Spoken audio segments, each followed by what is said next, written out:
A veces, no todo está bien y está bien reconocerlo. Este es un espacio donde las historias se vuelven compañía, donde la tristeza, la ansiedad, el duelo o el miedo dejan de ser silencios y se transforman en voces. Aquí no hay juicios, solo experiencias que nos recuerdan que sentir no nos hace débiles, nos hace humanos. Porque hablarlo también es sanar, y escuchar puede ser el primer paso para no sentirnos solos. Bienvenidos a No todo está bien y está bien.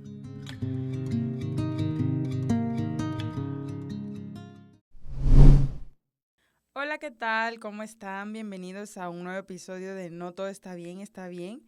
Yo soy Ana Paula y estoy muy contenta de una vez más estar aquí con ustedes dirigiendo un nuevo episodio. Ya estamos cerca de la recta final y la verdad es que me da mucho gusto que nos sigan escuchando.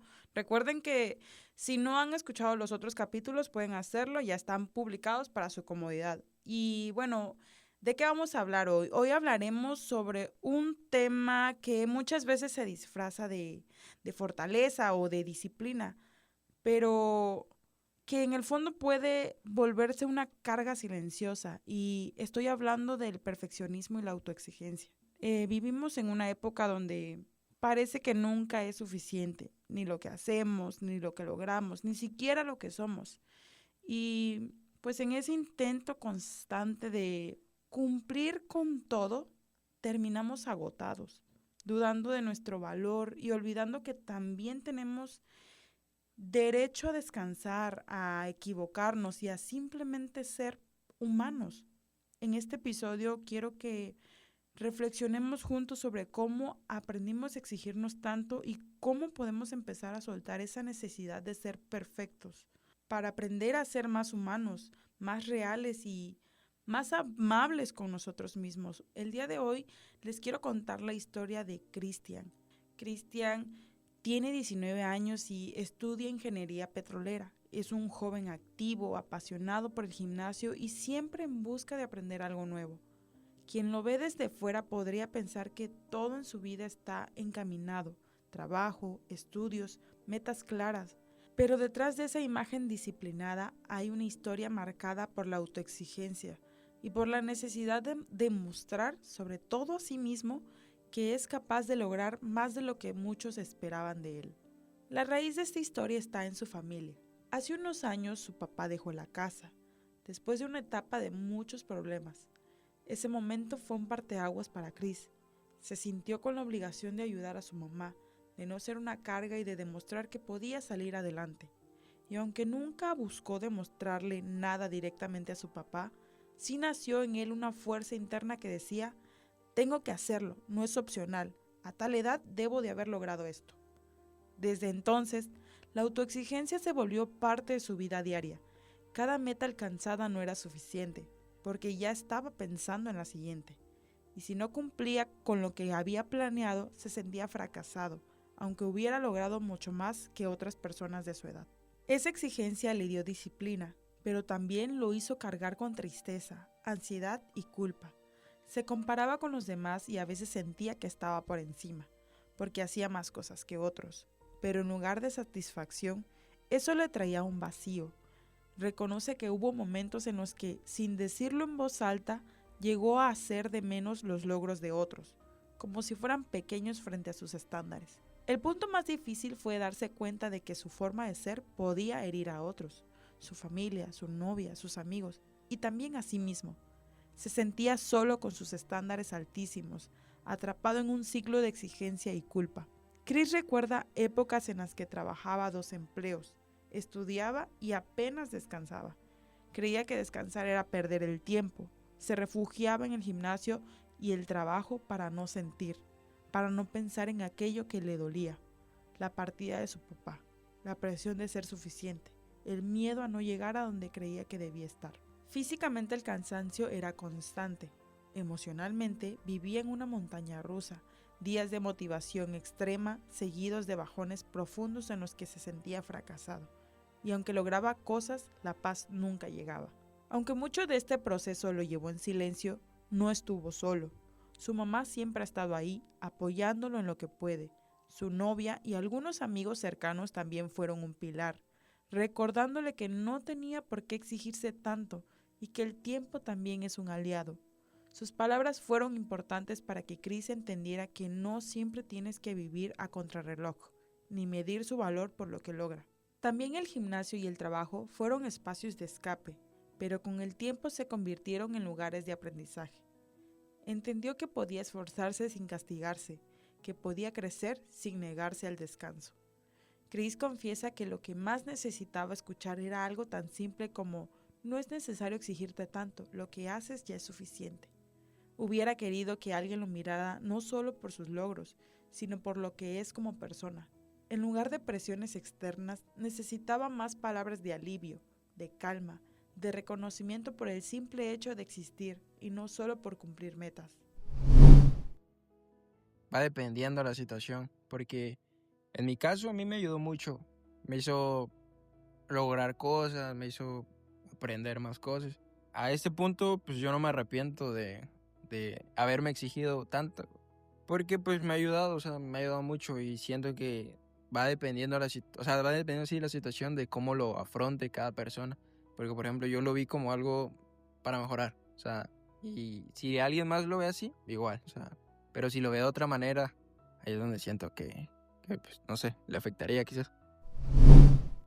Con el tiempo, Chris ha cambiado, ya no hace de menos los logros de los demás. Aprendió que cada quien tiene su ritmo, sus metas y su forma de avanzar. También logró reconciliarse con el descanso. Ahora puede tomarse un día para sí mismo y reconocer que descansar también es parte del crecimiento. Aunque admite que a veces vuelve esa voz interna que lo presiona, hoy la identifica y busca no dejarse arrastrar por ella. Su mayor aprendizaje ha sido entender que la autoexigencia le dio disciplina y logros, pero también heridas, que el equilibrio es lo que realmente lo hará avanzar sin destruirse en el camino, y que incluso hay momentos en los que no todo está bien y está bien, porque reconocerse vulnerable también forma parte del crecimiento. La historia de Chris nos recuerda que muchas veces la autoexigencia nace del dolor y de la necesidad de demostrar que valemos, pero también nos enseña que no siempre se trata de hacer más, sino de aprender a reconocer lo que ya hemos conseguido. Lo más valioso de todo este proceso no ha sido lo que consiguió en su carrera o en el gimnasio, sino lo que aprendió sobre sí mismo. Entendió que no se trata de vivir contra el tiempo, sino de caminar con él, que las metas no valen la pena si cuestan la paz interior y que descansar no es perder, sino recuperarse para seguir creciendo. Hoy Chris sabe que su valor no depende de cumplir una lista de logros antes de cierta edad, que los sueños no tienen fecha de caducidad y que no es necesario correr para llegar. Lo importante es disfrutar el camino, reconocer cada avance y permitir que la vida también le enseñe a su propio ritmo.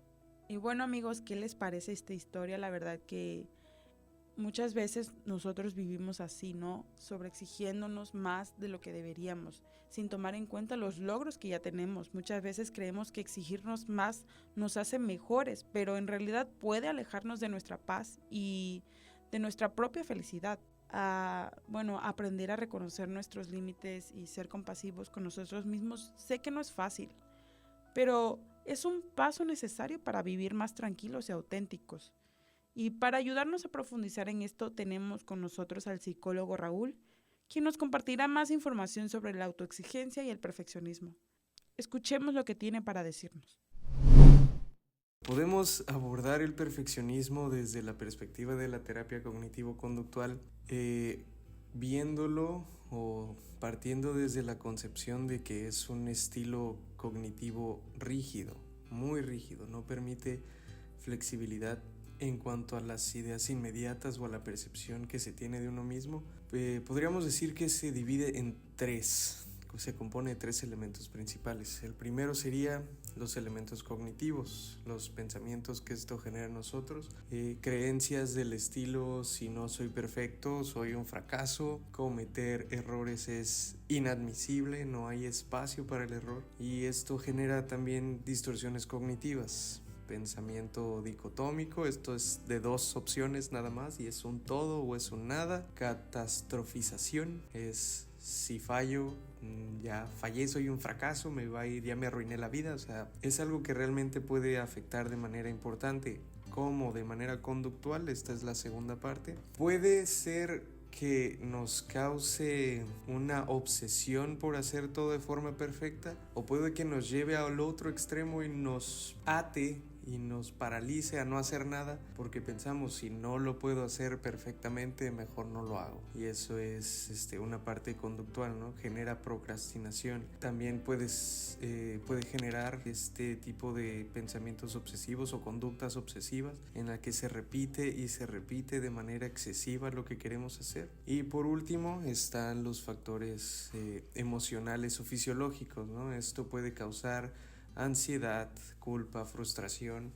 Esto es en la parte emocional, y fisiológicamente, pues los signos y síntomas que nos genera la ansiedad, ¿no? Que estos pueden ser palpitaciones, tensión, sudoración, insomnio, irritabilidad, entre muchas otras cosas. Entonces sí es importante tratarlo con un terapeuta adecuado. No voy a decir que la cognitivo-conductual sea la única solución, cada persona se adapta a algún tipo de terapia, pero sí es importante buscar la manera de sobrellevar o buscar adaptar los pensamientos para ya no tener una manera de pensar tan rígida y poder tener flexibilidad en el pensamiento que nos alivie este malestar. Por ejemplo, en el caso del chico que me comparten, menciona en su entrevista que su papá pues dejó a su familia y él decidió cómo hacerse cargo, ¿no? Tomar la iniciativa de ayudar a su mamá porque, como menciona y dice casi textualmente, él no quería ser una carga. Esto fue el desencadenante, este fue el factor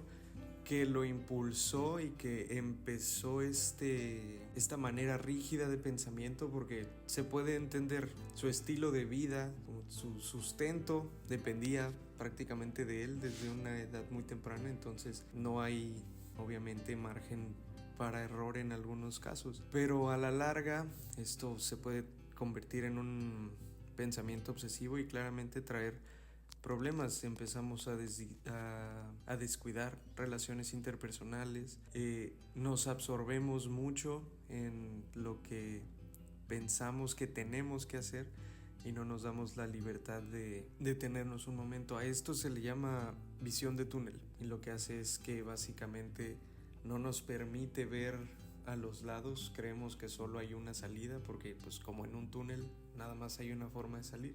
En este caso lo que necesitamos es detenernos y analizar nuestra situación y ver de qué manera nos está afectando. Podemos pensar que no nos está afectando de ninguna manera, pero sí. Y en este caso, si estamos hablando de que la necesidad es el dinero, también es importante entender que el dinero sí es necesario, es importante, pero tiene que verse como una herramienta y no como un fin.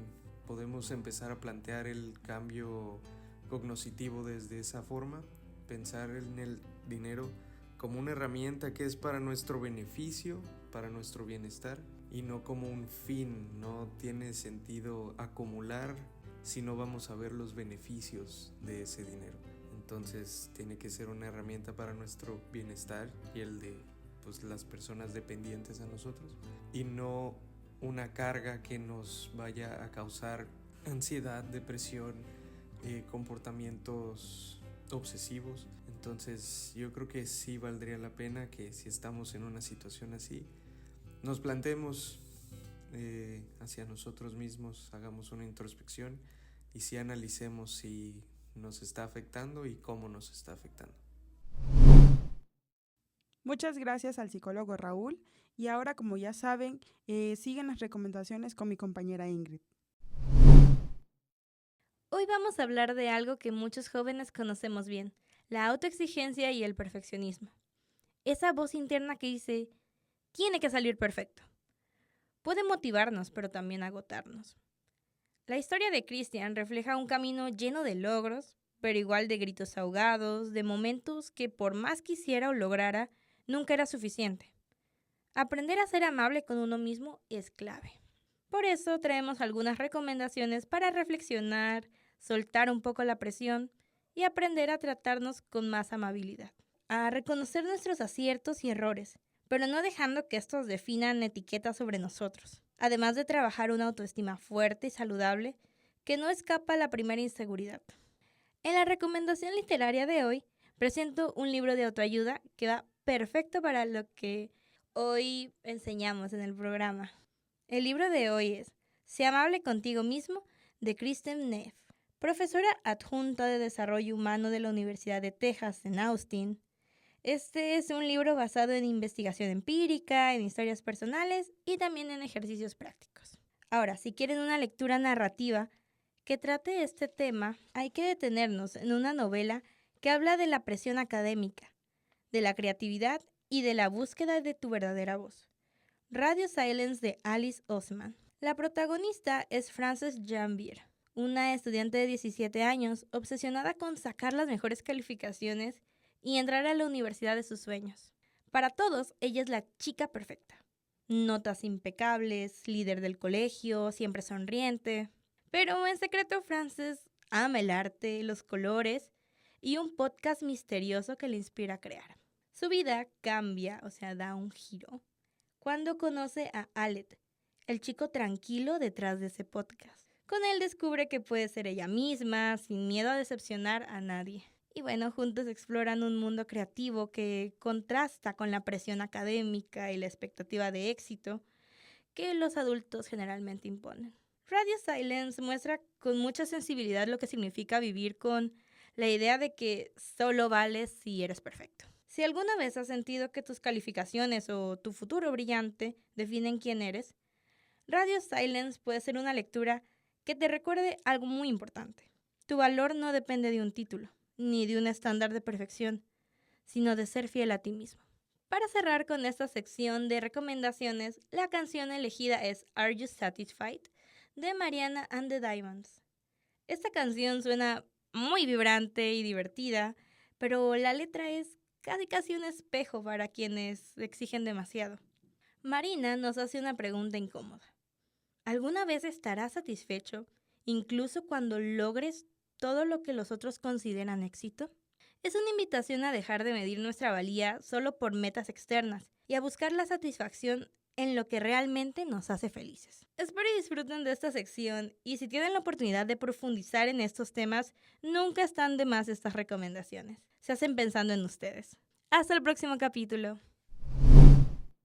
Y bueno amigos, esas fueron las recomendaciones del día de hoy. ¿Qué les parecieron? Recuerden que mi compañera siempre las prepara con mucho amor, cuidadosamente, con el objetivo de dejarles alguna enseñanza. Y así llegamos al final de este episodio. Espero que lo que compartimos hoy les haya dado un momento para reflexionar sobre cómo se exigen a sí mismos y cómo pueden empezar a ser un poco más amables con su propio camino. Recuerden que no todo está bien no estarlo siempre, está bien equivocarnos, descansar, soltar un poco la presión. Cada paso, por pequeño que sea, ya cuenta. El perfeccionismo y la autoexigencia suelen disfrazarse de fortaleza, pero también pueden alejarnos de nosotros mismos, hacernos sentir que nunca es suficiente. Y hoy quiero recordarte que sí lo eres. Incluso en los días donde no alcanzas todas tus metas, donde dudas o donde simplemente necesitas parar, sí lo eres. Trátate con la misma compasión con la que acompañarías a alguien que amas. Celebra lo que ya has logrado y aunque no se vea grande desde afuera, y si hoy no pudiste con todo,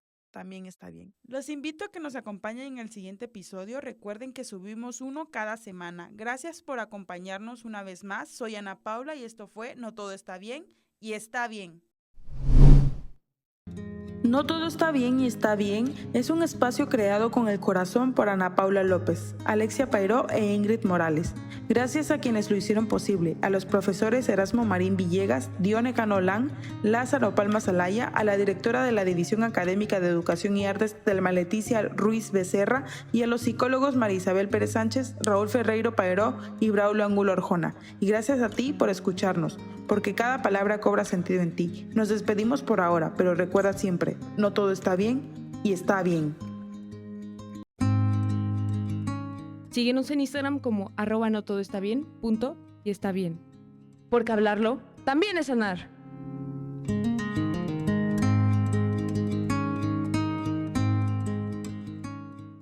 Hay miedos que no se ven, pero que paralizan cada parte de ti. Y a veces, lo más difícil no es enfrentarlos, sino aceptar que están ahí. No te pierdas el próximo episodio de No Todo Está Bien y Está Bien. siento tristeza de ser la persona que soy. La historia de Gonzalo y su lucha por recuperar la calma frente al miedo y el pánico. Porque hablarlo también es sanar.